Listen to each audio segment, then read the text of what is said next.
Rintihan akhir zaman baginda Nabi Muhammad Rasulullah Sallallahu Alaihi Wasallam bersabda, mafhumnya, akan tiba masanya atas umatku di mana kehusyukan dalam salat akan hilang. Akan tiba masanya atas umatku di mana banyaknya kematian secara mendadak, akan tiba masanya atas umatku di mana banyaknya gempa bumi terjadi. Akan tiba masanya atas umatku di mana orang jujur didustakan, orang terpercaya dituduh hianat, dan pengkhianat dipercayai. Akan tiba masanya atas umatku di mana urusan umat dilimpahkan kepada pemimpin yang bukan ahlinya. Akan tiba masanya atas umatku di mana seseorang muslim itu tidak akan mengucapkan salam kecuali kepada orang yang ia kenal saja. Akan tiba masanya atas umatku di mana banyaknya terjadi pembunuhan sesama sendiri. Akan tiba masanya atas umatku di mana banyaknya masjid dibangun megah namun sepi jamaahnya. Akan tiba masanya atas umatku di mana banyaknya orang tanpa kecuali akan makan riba. Orang yang tidak makan langsung pasti terkena debu-debunya. Akan tiba masanya atas umatku di mana banyaknya orang tidak peduli dari mana hartanya didapat, apakah dari yang halal atau yang haram. Akan tiba masanya atas umatku di mana banyaknya manusia saling bangga dengan perbuatan maksiat mereka.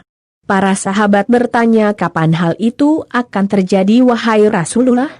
Rasulullah menjawab, semua itu akan terjadi di akhir zaman. Maka apabila hal itu sudah terjadi, maka tunggulah saat kedatangan hari kiamat. Lihatlah, hampir semua yang disebut di atas itu telah berlaku di zaman kita sekarang ini. Adalah hari-hari yang sangat ganjil.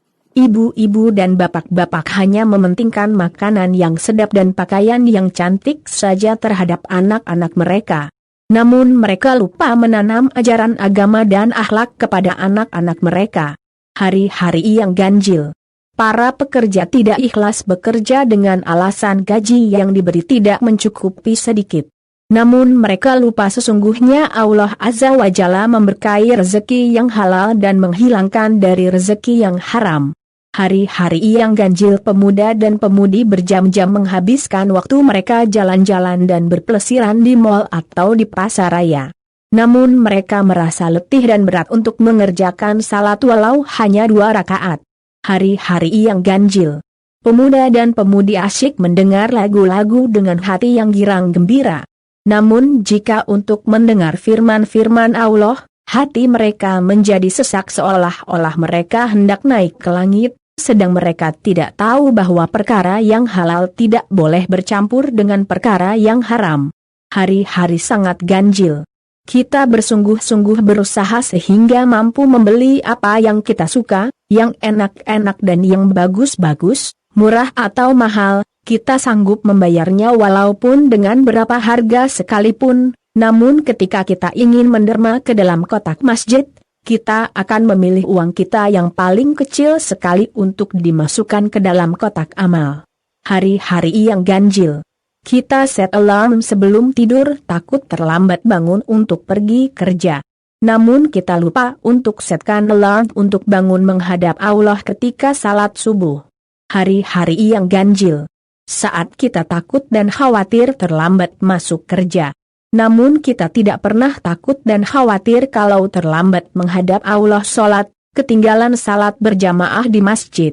Hari-hari sangat ganjil, kita saling caci dan membicarakan keburukan makhluk-makhluk Allah. Namun kita lupa akan firman Allah, tiada suatu ucapan pun yang diucapkannya melainkan ada didatangi malaikat pengawas yang selalu hadir. Hari-hari yang ganjil.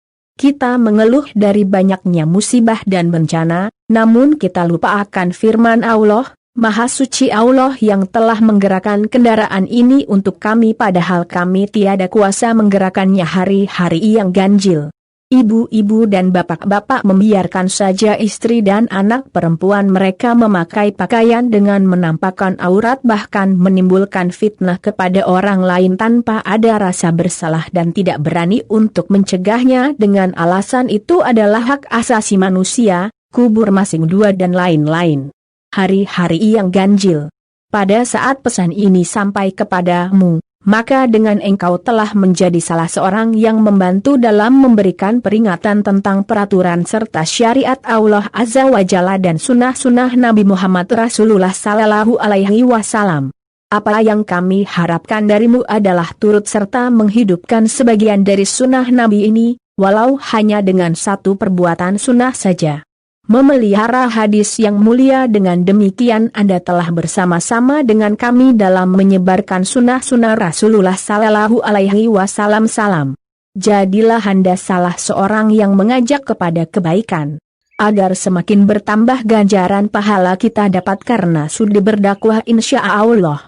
Bumi ini sudah tua, soal kapan kiamat tidak ada yang tahu termasuk Rasulullah. Tapi mengenai umur umat Islam, Rasulullah pernah membocorkan bahwa umur umat Islam tidak lebih dari 1500 Hijriah, sedangkan kita sekarang sudah 1442 Hijriah. Kapan lagi waktu kita untuk berbuat baik? Kapan lagi kita mau memperbanyak amal jika waktu hidup kita tidak ada yang tahu?